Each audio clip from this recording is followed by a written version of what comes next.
But so last question for you before I move on to the next guy. All right, you're Pastor Keitt. I am. All right. Do you feel extra pressure when it comes to like how they see you when you? One, I know all the girls in the church,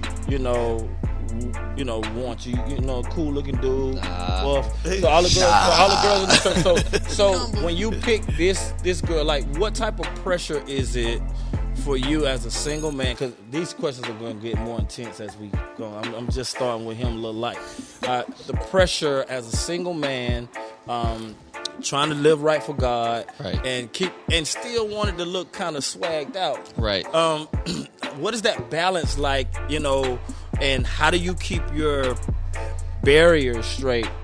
You know what I'm saying? So yeah, we got some young people need this advice, because some people love God, but they smash a lot. I love God, but I smash a lot. So it's a lot of people still That's get a t-shirt. You know what I'm saying? Yeah, like they just repent. Yeah, they just repent. True.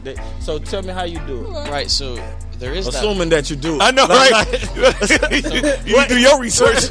Assuming that you do it. So I'm sure you're gonna keep it 100. So there is that pressure, like, of being a PK, and what really just made me realize, like, I'm just like everybody else. Like I'm a Christian, and if I'm around like-minded people that are, going after God and doing certain type of things, it's like who you hang around is who you're going to be like. Right. And so it was really just about surrounding myself with guys that are going to go up with me and that we have the same values. And then I just, growing up in church was a pressure when I was a little bit younger, but once I realized, like, my identity and who I was, that I could find a girl that it wasn't about all that in the world, and somebody I could just really vibe with, and we kind of had the same core values and just kept it real and just had a good time together. And it wasn't about any hidden agendas or peer pressure. But you met her at the gym, so she gotta be bad. She's bad. She's bad. So don't get it twisted. She bad. He almost did the Michael Jackson kick. Who's bad? So with that pressure, that has nothing to do with who you surround yourself with. It's what you do when you guys are alone. Right. And so, give people advice about being ahead of the game when it comes to being alone with the girl that you're attracted to. What? He said.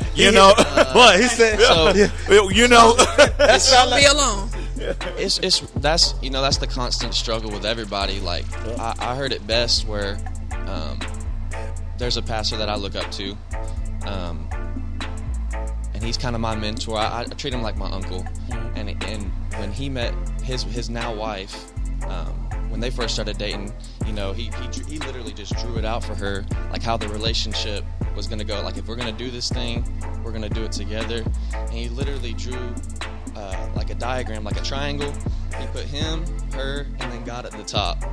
So he was just basically telling her, like, let's be our best for God. Let's set these boundaries, and let's not stay over each other's houses at this time. Like, let's go ahead and set these things in place so we're not tempted to fall into temptation. Like, everybody messes up and everybody falls short. Yeah. But at the end of the day, if God sees that you're trying and you're not just continuing to fall into that trap, then that's because good.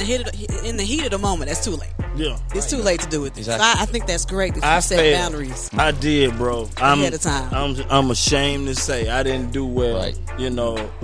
But through that, one, you paid for that, what you did.